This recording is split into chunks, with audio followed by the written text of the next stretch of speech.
Alhamdulillah, segala puja dan puji syukur kita panjatkan hanya kepada Allah Subhanahu wa taala, Rabbal alamin.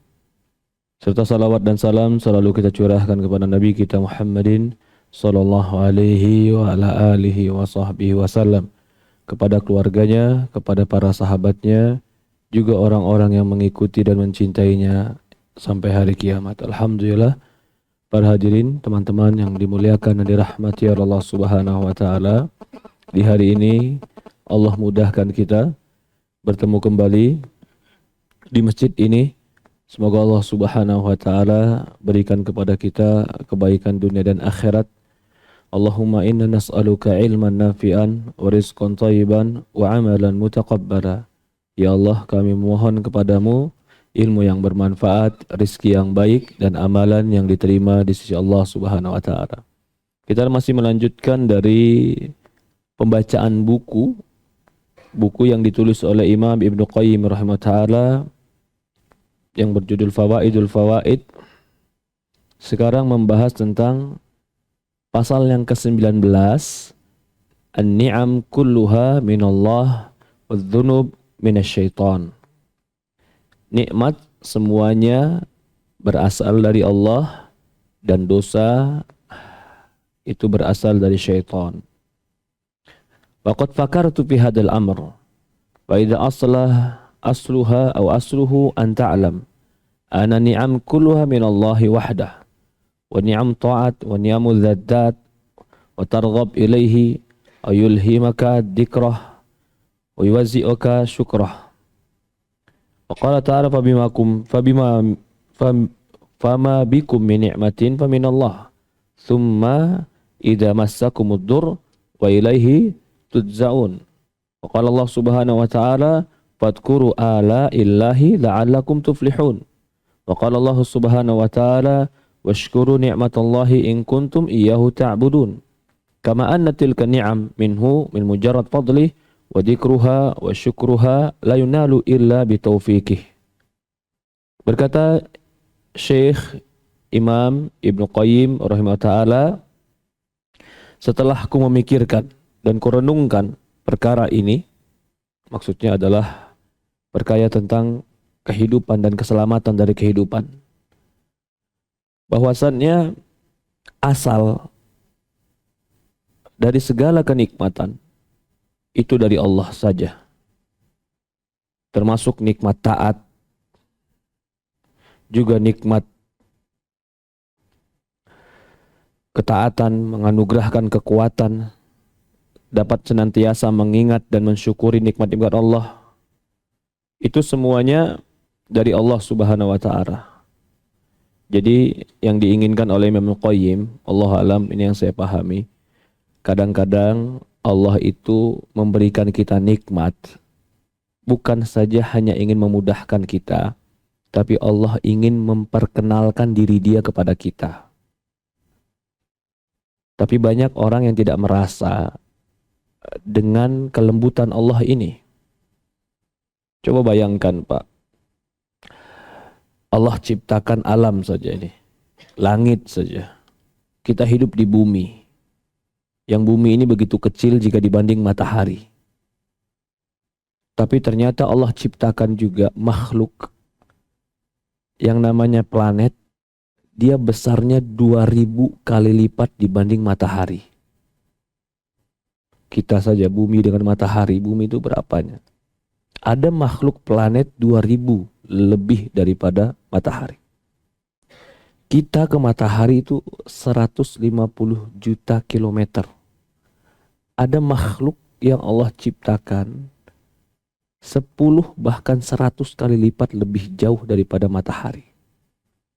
Sebesar itu ciptaan Allah, sedetail itu ciptaan Allah, yang Dia bergerak tidak pernah terlambat, berputar sesuai dengan edarannya. Kalau ditanya, kenapa Allah menciptakan itu semua, Pak?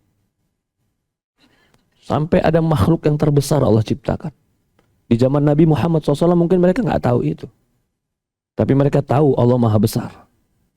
Batin mereka mengatakan Allah Maha Besar. Orang sekarang mata mereka bisa melihat makhluk yang besar. Ternyata salah satu hikmahnya cukup Apa hikmahnya Allah ciptakan makhluk yang begitu besar seperti ini? Allah cuman pengen memberi pesan kepada kita, Allah maha besar. Buktinya apa? Dia ciptakan makhluk yang besar. Jadi yang ingin menjadi pembahasan, setiap nikmat dan setiap ciptaan Allah kepada kita, di situ ada pesan Allah untuk kita. Pesan ini ingin mengajari kita untuk mengagungkan Allah. Tetapi kalau kebanyakan manusia tidak menangkap pesan ini, bahkan dianggap ini suatu biasa. Dia anggap matahari yang berterbangan tanpa ada tiang itu suatu yang biasa. Dia anggap bumi yang terjaga dan tidak ada satupun benda-benda planet yang jatuh ke bumi itu sesuatu yang biasa, sesuatu yang alami. Padahal itu bukan sesuatu yang alami, ada yang ngatur. Dia mengatur itu semua, ingin menunjukkan kekuasaan dan kebesarannya agar kita mengagungkan Dia. Begitu pula terhadap doa, terhadap nikmat, terhadap permintaan, terhadap betikan hati. Kita terkadang terbetik hati, pengen sesuatu, lalu Allah kasih nikmat itu. Untuk apa sih? Karena Allah ingin memperkenalkan dirinya kepada kita. Allah maha mampu, Allah maha mendengar. Kalau kita sudah dikenalkan, apa yang harus kita lakukan? Mengagungkan Dia. Maka itu dikatakan ketika Nabi, ketika salah seorang Nabi diberikan nikmat oleh Allah, Nabi Sulaiman alaihissalam, diberikan nikmat yang banyak kepada Allah. Cuman Nabi Sulaiman cuma mengatakan, Allah memberikan ini kepadaku, cuman ingin tahu, a'akfur am ashkur. Apakah aku bersyukur ataukah aku kufur? Kenapa Allah memberikan kepada kita nikmat yang begitu banyak dengan lidah, Pak? Lidah. Di lidah kita ini bisa mengecap dan merasa. Berapa ribu rasa yang bisa kita kecap di lidah kita. Itu beraneka ragam. Kenapa Allah ciptakan itu? Karena Allah ingin memberikan nikmat kepada kita. Dengan nikmat itu kita kenal Allah. Jadi kelapangan hidup kita, kemudahan hidup kita, kebahagiaan hidup kita, bagi mereka yang mengerti, itu adalah cara Allah untuk mengenalkan dirinya kepada kita.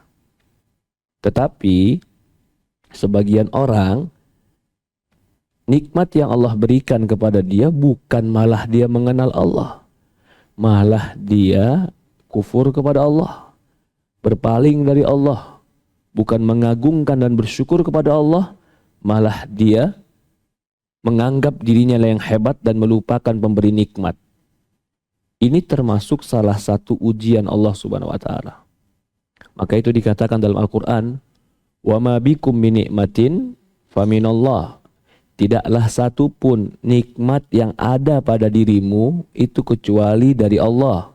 Tsumma idza massakumud dur wa ilaihi tudza'un. Kemudian jika kalian mendapatkan idza massakumud dur ilaihi tudza'un. Kalau kalian mendapatkan kesulitan, maka kalian kembali tuz'arun, kalian kembali kepada Dia dan memohon kepadanya. Dalam ayat Quran, di dalam surat yang lain Allah mengatakan, fadkuru alallahi la'allakum tuflihun. Kata Allah Subhanahu wa taala, banyaklah mengingat tentang nikmat-nikmat Allah kepadamu, la'allakum tuflihun, agar kalian beruntung. Coba Pak, apa kaitannya mengkaitkan nikmat, mengingat banyak nikmat dengan keberuntungan? Sebenarnya sangat terkait, Pak. Setiap ucapan kita, setiap optimisme kita, itu adalah sebuah harapan. Ketika kita berucap baik, optimis baik, itu adalah bentuk syukur. Alhamdulillah, bentuk syukur, memuji, bentuk syukur. Maka pujian dan optimisme yang baik ini akan melahirkan keberuntungan dan kebaikan berikutnya. Tapi bentuk penghinaan, bentuk pengkufuran nikmat, itu adalah bentuk keburukan sangka, sehingga melahirkan keburukan berikutnya. Saya ingin menegaskan contoh begini. Ketika kita dikasih mobil sama Allah,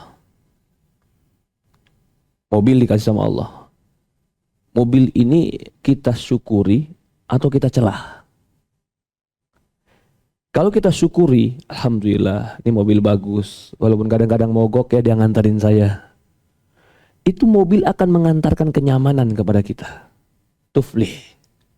Tapi begitu kita punya mobil, yang ada kita celah terus nih mobil. Mobil sial, mobil tua, mobil butut, mobil jelek. Dilaknat malah, ini mobil mal'un, ini mobil terlaknat. Dia akan membawa kesialan kepada dirimu. Karena Rasulullah mengatakan, la tusahibna mal'un, jangan menemani kami yang sudah dilaknat. Suatu hari, ada seorang sahabat naik onta bersama Rasulullah, ontanya dilaknat sama dia. Apa kata Rasulullah? La tusahibna mal'un, jangan bawa yang sudah dilaknat. Karena akan membuat kesialan. Karena doamu sendiri, ucapanmu sendiri. Begitupun kehidupan ini. Punya anak, punya istri, punya pasangan, punya hidup, punya barang. Syukuri. Semakin kau celah, semakin jelek dia. Rasulullah SAW dengan makanan saja nggak pernah celah. Ma'aba Rasulullah SAW ta'amun qat. Rasulullah sama sekali nggak pernah mencela makanan. Fanishtaha akal. Wain aba tarok. Kalau dia mau dia makan, kalau dia nggak mau dia tinggalkan, nggak mencela. Karena mencela itu bisa jadi dicela tapi tetap dimakan. Belum tentu jadi baik untuk masuk diri dia. Karena dia telah mencelanya. Tapi kalau dia bersyukur, alhamdulillah. Penggugur dosa. Bismillah. Penyebab ridho Allah. Makannya menjadi kenyang, Allah berkahi, selesai makan Allah gugurkan dosanya. Itu syukur. Maka di sini dikaitkan. Washkuru apa? Kata Allah. Wadhkuru ala Allah la'allakum tuflihun. Banyaklah ingat nikmat Allah, kalian akan beruntung. Ini semakna juga dengan la in syakartum la azidannakum wa la in kafartum inna azabi lasyadid. Kalau kalian bersyukur, aku akan tambahkan. Jadi karena syukur ditambah. Tambahan itu adalah keberuntungan. Wa la in kafartum inna azabi lasyadid. Kalau kalian kufur, azabku sangat pedih. Sama seperti pekerjaan kita. Kalau kita mencelanya terus, kita nggak ridho, hati kita terus berucap jelek, bukannya bersyukur, bisa jadi bukan kebaikan yang kita dapatkan. Itu semua nikmat syukuri. Kalau tidak bersyukur, maka kau tidak akan beruntung. Mencela, mencaci, mencemooh, menghina nikmat, Pak. Maka kalau ada naudzubillah, semoga Allah Subhanahu wa taala rahmati kita. Jangan pernah ketika kita punya nikmat, walaupun kita nggak merasa itu sebuah nikmat yang besar, jangan pernah celah. Mau nggak Bapak bawa pulang ke rumah makanan, bawa pulang ke rumah makanan. Makanannya sederhana, tempe goreng pinggir jalan kita beli. Begitu kita sampai rumah, kita kasih anak, langsung anak bilang, apaan nih? Nggak mau. Apa perasaan kita? Kira-kira besok kita mau ngasih dia lagi nggak? Tidak. Allah, walaupun dia maha pemaaf, maha penyayang, maha pengasih, kalau kita bersyukur, Allah tambah. Kalau kita nggak bersyukur, mencela, mencaci, bahkan kita menganggap ini nggak ada kebaikannya, bukan Allah yang nggak mau mengasih, tapi bisa jadi karena ulah tangan kita sendiri. Jadi bagaimana kalau kita kurang merasa syukur mana? Maka Rasul mengatakan, Rasulullah itu yang selalu menjadi panutan kita dan sanjungan kita, alhamdulillah ala kulli hal. Dia selalu mengucapkan alhamdulillah di setiap keadaan. Baiknya, dia senangnya, dia sukanya, dia nggak suka, alhamdulillah. Kalau dia suka, alhamdulillah bi ni'mati tatimmu sholihat, dia bilang. Segala puji bagi Allah yang dengan nikmatnya sempurna segala kebaikan. Kalau dia nggak suka, dia cuma bilang alhamdulillah. Itu sudah puncak, di puncak orang yang mengenal Allah. Jadi jangan pernah lisan ini suka mencela nikmat, karena itu akan menghilangkan kesuksesan dan keberuntungan. Tetap mensyukuri nikmat sekecil apapun. Karena Allah yang bilang, fadkuru ala Allah. Banyaklah mengingat nikmat-nikmat Allah. La'allakum tuflihun. Kalian nanti beruntung, sukses. Di dalam ayat yang lain, kata Allah Subhanahu wa taala, washkuru ni'matallahi in kuntum iyyahu ta'budun. Kata Allah Subhanahu wa taala, syukurilah nikmat-nikmat Allah jika kalian betul-betul hanya kepada Dia beribadah. Kalau tadi fadkur, ingat nikmat Allah. Kalau ini washkur, syukuri nikmat Allah. Mengingat itu adalah menyadari tentang kenikmatan tadi. Dan dia mengakui, sehingga di hati merasakan tentang kebaikan Allah. Kalau bersyukur itu levelnya lebih tinggi sedikit. Setelah dia ingat, dia sadar, dia berbuat untuk berterima kasih. Dengan memuji, dengan beribadah, dengan menyanjung, dengan menggunakan nikmat tadi di atas keridoannya. Itu syukur. Jadi bersyukur itu adalah pengakuan hati terhadap kebaikan Allah, perbuatan anggota badan, menunjukkan kecintaan dan ketaatan, dan menggunakan nikmat tadi di atas keriduan. Itulah orang yang bersyukur. Tapi kalau ada orang naik jabatan, syukuran dia di rumahnya. Dia undang tetangganya, syukuran dia. Tapi sholat 5 waktunya enggak, nikmatnya digunakan untuk maksiat, bahkan semakin dimudahkan rizki, semakin dia banyak dosa. Apakah ini bersyukur? Oh udah saja udah syukuran kemarin di rumah. Apakah syukurmu cuma sekali kepada Allah? Dan momen itu saja. Sementara nikmat Allah kepada kita tiap hari, tiap saat, tiap waktu. Maka orang yang sholat itu ciri orang bersyukur. Orang yang sholat, Pak. Maka orang yang tidak sholat itu ciri orang yang tidak bersyukur. Walaupun setiap dia naik pangkat diadakan acara syukuran. Punya rumah baru, syukuran. Punya mobil baru, syukuran. Sholat enggak? Enggak. Di mana kamu bersyukurnya? Di mana kamu bersyukur kepada Allah Subhanahu wa taala? Sementara bersyukur itu salah satu sebab Allah Subhanahu wa taala limpahkan anugerah untuk kita. Bahkan Allah katakan di sini, in kuntum iyyahu ta'budun fashkuru ni'matah. Jika kalian betul-betul beribadah kepada Allah, maka bersyukurlah terhadap nikmat Allah. Nikmat apa yang paling besar? Kata di sini, kama anna tilka ni'am minhu. Sebagaimana semua nikmat itu dari Dia, dan itu murni dari kebaikannya. Maaf, Allah memberikan nikmat kepada kita, kewajiban Allah atau kebaikan Allah, Pak? Hah? Kebaikan. Kalau Allah nggak beri nikmat kepada kita, salah ke Allah? Tidak. Contoh, ini langsung saya contohkan ke aplikasi. Kita menikah, punya anak, wajib atau tidak wajib? Wajibkah bagi Allah memberi kita anak? Tidak wajib. Ketika ada yang menikah dan tidak dapat anak, jahatkah Allah kepada dia? Tidak. Bagi menikah yang punya anak, apakah itu kewajiban Allah atau itu kebaikan Allah? Ini nikmat. Dipahami ini. Jadi ketika saya nikah, Ustaz, kenapa yang lain Allah kasih anak, saya nggak dikasih anak? Asalnya semua tidak punya anak. Karena nggak ada kewajiban Allah memberi kita anak. Ketika ada yang diberi, bukan karena kita, tapi karena Allah yang maha baik. Itu yang maksud Ibnu Qayyim. Jadi nikmat itu bukan kewajiban Allah, tapi kebaikan Allah.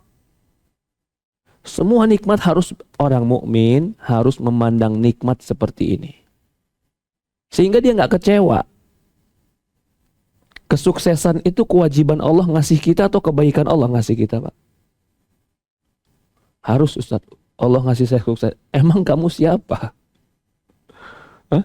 Ya kan saya udah pinter, Ustaz. Saya udah rajin. Saya udah serajin-rajinnya kamu tidak boleh mewajibkan Allah. Karena Allah itu Tuhan. Kan saya udah doa, Ustaz. Doa itu apa sih? Doa itu perintah atau minta? Kalau kau anggap doamu adalah perintah sehingga kau merasa wajib dikabulkan, berarti kau belum berdoa, kau masih ngatur. Allah bukan diatur. Kau tuh minta. Minta itu ngemis, tergantung yang mau ngasih atau enggak. Kita sama Allah ngatur atau ngemis, Pak? Tapi kadang-kadang kalau nggak dikasih permintaan kita ngambek. Lalu kalau gitu kita belum paham permintaan kita. Kita belum paham posisi kita, ya subhanallah. Inilah para ulama. Para ulama itu ibadahnya dengan hati yang tunduk kepada Allah.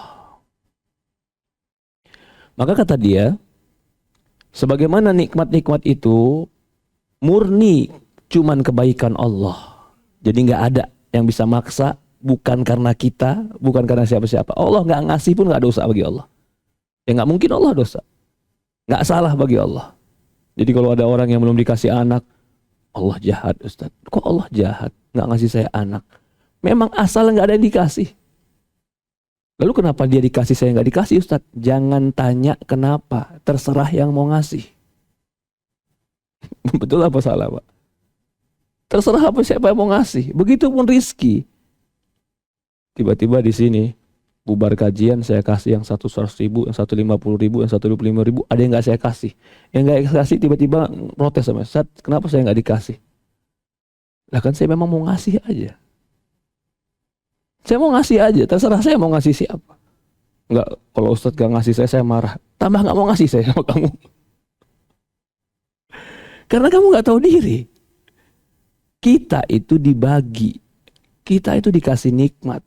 Kita tuh dilapangkan, bukan kewajiban Allah kasih kita, tapi kebaikan Allah yang ngasih kita. Maka dari itu, fadzikruha wa syukruha la yunalu illa bitaufik. Bahkan, nih Pak, poin penting bilang. Bahkan mengingatnya, mengingat nikmat tadi, mensyukuri nikmat tadi, merasakan itu nikmat dan menghadirkan di dalam jiwa itu nikmat, itu pun taufik dan hidayah dari Allah. Jadi ada orang yang begitu dikasih nikmat, dia nggak bisa lihat itu nikmat, buta dia. Nikmatnya di mana, Ustaz? Sampai dia nggak bisa bersyukur. Ada orang dikasih taufik sama Allah, walaupun dia cuman minum, dia tahu ini nikmat besar dari Allah. Sehingga dia kagum dengan Allah, cinta dengan Allah, mengagungkan Allah. Berarti nikmat itu dari Allah. Cara mensyukuri nikmat pun itu taufik dari Allah. Kalau begitu manusia ini apa? Manusia ini cuma berusaha. Yang memberikan dan menganugerahkan adalah Allah subhanahu wa ta'ala. Maka dikatakan seluruh nikmat itu dari Allah. Dan nikmat yang terbesar, ini perlu kita bahas, nikmat yang terbesar adalah nikmat yang mengantarkan kepada surga Allah. Kalau seseorang dimudahkan oleh Allah, di kerjaannya dimudahkan, di rumah tangganya dimudahkan, di temannya dimudahkan, di lingkungannya dimudahkan. Dimudahkan untuk apa? Bukan saja dimudahkan untuk menjadi orang kaya, dimudahkan oleh Allah untuk masuk surga. Itu nikmat yang terbesar. Dapat istri yang ngajak dia kebaikan. Dapat teman kantor yang suruh ngajak ke masjid. Dapat suasana kantor yang mendekatkan ke akhirat. Dapat nikmat yang nikmat itu mengantar kepada nikmat akhirat. Itu nikmat yang terbesar. Kalau kita masih menganggap nikmat dunia lebih besar pada nikmat akhirat, berarti kita belum tahu harga dan nilai hidup. Belum tahu. Dunia kan nikmat, Ustaz. Siapa bilang dunia nggak nikmat? Dunia nikmat. Maka Allah mengatakan, mata'an lakum wali an'a mikum. Di surat An-Nazi'at Allah mengatakan, Allah ciptakan dunia ini mata'an lakum, buat perhiasan kalian, buat senang-senang kalian. Wali an'a mikum, dan buat hewan ternak kalian. Dunia ini nikmat. Tapi ada yang lebih nikmat, yaitu akhirat. Jangan tinggalkan nikmat akhirat gara-gara cuma nikmat dunia. Ketika kau menggunakan nikmat dunia, itu tidak akan pernah menghalangimu untuk nikmat akhirat. Kalau nikmat dunia tadi digunakan di atas keriduan Allah. Salah orang mengatakan kalau saya tahu agama berarti saya tidak akan dapat dunia. Enggak. Siapa bilang? Bahkan semakin kau tahu belajar agama, semakin kau bersyukur kepada Allah, semakin baik hubunganmu dengan Allah, semakin Allah kasih nikmat dunia yang baik. Tapi nikmat dunia tadi untuk apa? Untuk mendekatkan diri kepada Allah. Bukankah dengan sedekah orang menjadi Allah cintai? Bagaimana bisa sedekah kalau nggak punya nikmat dunia? Bukankah dengan haji seseorang itu lebih sempurna ilmu agamanya? Bagaimana dia mau haji kalau dia tidak punya dunia? Bukankah Allah puji orang yang membayar zakat daripada penerima zakat? Bagaimana dia mau memberi zakat kalau dia tidak punya dunianya? Boleh dia punya dunia, tetapi yang menjadi nikmat terbesar adalah akhirat. Maka dikatakan dalam sebuah hadis, ya Allah, jangan kau jadikan akbar hammunad dunya. Ya Allah, jangan kau jadikan yang terbesar semangat kami itu dunia. Jadikanlah semangat yang terbesar itu akhirat. Jadi kalau ada orang atau seorang muslim, Allah perbaiki agamanya, Allah perbaiki ibadahnya, Allah dekatkan dia kepada akhirat, maka itu nikmat Allah yang paling besar. Tetapi jika ada seorang muslim atau mungkin orang bukan muslim, jika ada manusia yang Allah berikan dia dunia, tapi semakin dia memiliki dunia, semakin dia jauh dari Allah, bahkan semakin dia kufur kepada Allah, itu adalah ujian untuk dia, bahkan bisa jadi bala untuk dia. Karena semakin banyak nikmat yang dia dapatkan, tapi semakin dia kufur, semakin banyak dan semakin kuat alasan mengapa dia harus diazab. Karena semakin banyak nikmat yang dia dapatkan, semakin dia kufur. Jadi semakin kuat alasan kenapa dia harus dihukum. Karena semakin banyak nikmat dia. Jadi kalau ada orang non-muslim yang dia kufur kepada Allah, dan nikmat dan hartanya banyak, itu bukan nikmat seorang muslim lihat. Itu adalah sebuah cara Allah untuk menghisap dia nanti di yaumul qiyamah dan mengazab dia di yaumul qiyamah dengan banyak alasan. Tapi kalau mukmin, semakin banyak nikmat dunia yang dia berikan dan di atas ketaatan kepada Allah, semakin banyak pula dia mendapatkan atau kesempatan untuk mendapatkan ridha Allah Subhanahu wa taala. Yang berikutnya, adz-dzunubu khidlanun. Adapun dosa itu adalah khidlan. Khudlan atau khidlan. Khidlan itu bentuk pembiaran. Dicuekin, itu bahasanya. Az-dzunub min khidlanihi wa takhallihi min 'abdihi wa takhliyatihi bainahu wa baina nafsih. Adapun dosa itu merupakan salah satu bentuk pembiaran Allah dan Allah abaikan, Allah cuekin dia. Seandainya Allah tidak membersihkan seorang hamba dari keburukan yang membuatnya berdosa, tentu hamba tersebut tidak akan mungkin bisa membersihkan diri dari dirinya sendiri. Oleh sebab itu, setiap hamba sangat butuh untuk bersimpuh dan memohon kepadanya agar diselamatkan dari segala hal yang mengantarkannya kepada dosa. Jadi di sini Imam Ibnu Qayyim ingin menegaskan bahwasannya adapun perbuatan dosa itu bentuk daripada Allah mengacuhkan kita. Allah tidak pedulikan. Kenapa Allah tidak pedulikan? Karena tidak diberikan taufik untuk meninggalkan dosa. Tidak diberikan kekuatan untuk meninggalkan dosa. Tidak ditolong untuk terhindar dari dosa. Bahkan Allah biarkan dia. Biasanya orang-orang Allah biarkan dalam dosa seperti ini karena ada faktor-faktor yang menyebabkan Allah membiarkan dia. Di antara salah satu faktor Allah biarkan dalam dosa dan Allah tidak memberikan kepada dia kekuatan agar terhindar dari dosa. Salah satu faktornya adalah dikarenakan dia berbangga dengan dosanya. Dia bangga, dia cerita, dia ngomong sama orang, bahkan dia anggap itu sebuah kehormatan dan kebanggaan. Ini khudlan. Allah biarkan dan Allah cuekin dia di dalam dosanya. Maka dikatakan fa illam yakshaf dzalika an 'abdihi fala sabila lahu ila kashfi an nafsi. Kalau Allah tidak menyingkap dosa itu dari dia, dia tidak akan bisa menyingkap dosa itu dari dirinya sendiri. Jadi jangan heran, Pak. Saya mau contohkan satu saja. Apakah ini masalah gini? Apakah bisa kita mengalahkan diri kita untuk meninggalkan dosa tanpa pertolongan Allah? Jawabannya nggak bisa. Karena dosa itu terkadang sesuai dengan syahwat dan hawa nafsu. Hawa nafsu dan syahwat itu selalu mengajak. Inna nafsa la'amaratun bisu. Maka seorang hamba untuk bisa meninggalkan dosa itu sebenarnya taufik dan pertolongan Allah. Contoh satu saja. Walaupun sebagian menganggap makruh, tapi sebagian menganggap haram. Rokok. Bisakah orang yang merokok tiba-tiba saya berhenti sekarang? Berat dia. Gelisah, risau.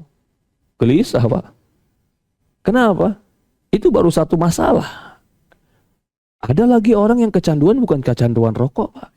Ada yang kecanduannya seks. Kalau sama istri sah nggak puas dia. Tapi kalau nggak sama istri sah dia puas. Coba orang seperti ini disuruh berhenti. Gimana dia mau berhenti? Kalau bukan pertolongan Allah dia nggak bakal. Siapa yang bisa menghilangkan kelezatan di dalam diri dia? Siapa yang bisa menghilangkan naluri dan hasrat dalam diri dia? Dia sendiri nggak bisa menghilangkan naluri dan hasrat itu.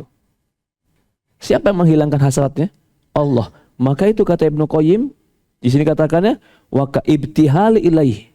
Kau bersimpuh kepada Allah agar dihindarkan dari sebab-sebab dosa sampai kau tidak melakukannya, itulah caranya.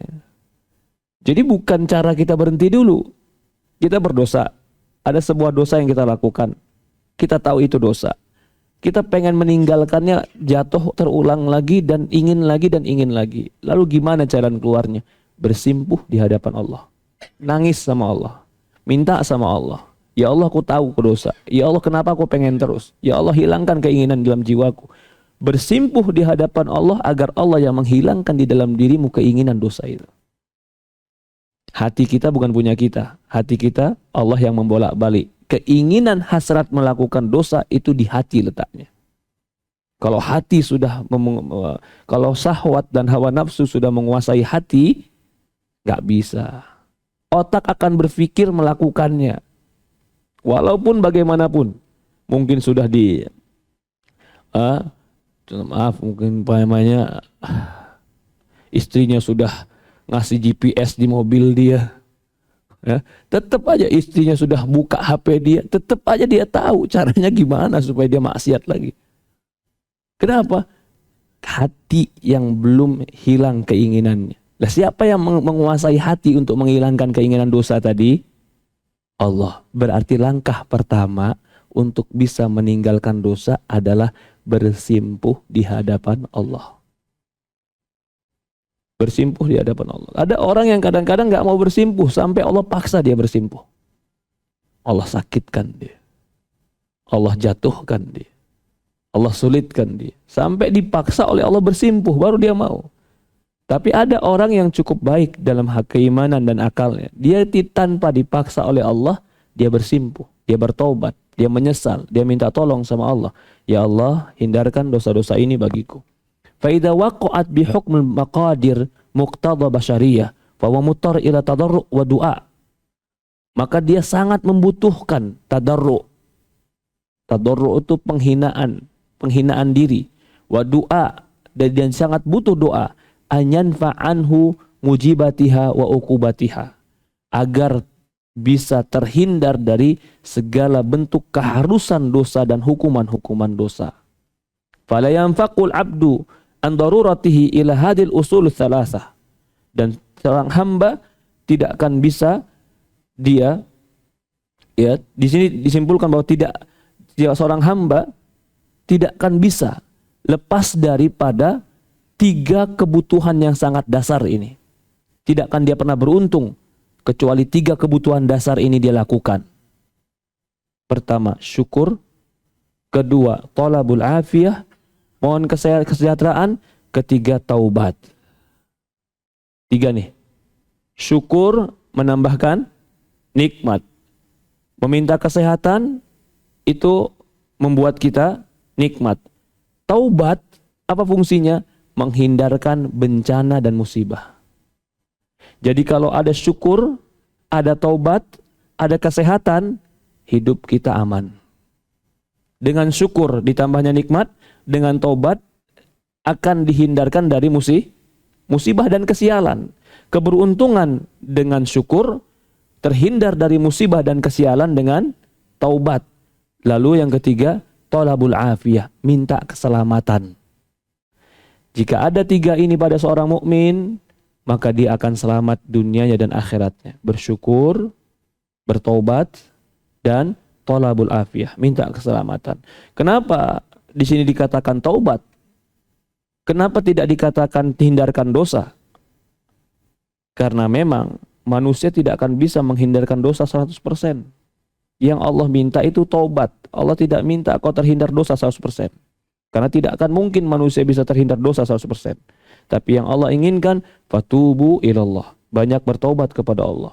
Fattaqullaha mastata'tum, bertakwalah kepada Allah semampu kita. Jadi ilmu kita hari ini lakukan 3. Syukur, kau akan beruntung. Taubat, terhindar dari kesialan, dan minta keselamatan dunia dan akhirat, maka kita akan mendapatkan kebahagiaan. Allahu alam, yang kita bahas, mudah-mudahan kita diberikan kebaikan dunia dan akhirat oleh Allah Subhanahu wa taala, ditumbuhkan rasa bersyukur kita, keikhlasan kita, dijaga keimanan kita, dan semoga Allah Subhanahu wa taala memberikan kita taufik menjadi hambanya yang bertobat di jalan Allah Subhanahu wa taala. Ada pertanyaan? Tafadhol. Mungkin ada pertanyaan? Tidak ada, kita cukupkan. Subhanakallahumma wa bihamdi, asyhadu an la ilaha illa anta, nastaghfiruka wa atubu ilaik. Assalamualaikum warahmatullahi wabarakatuh.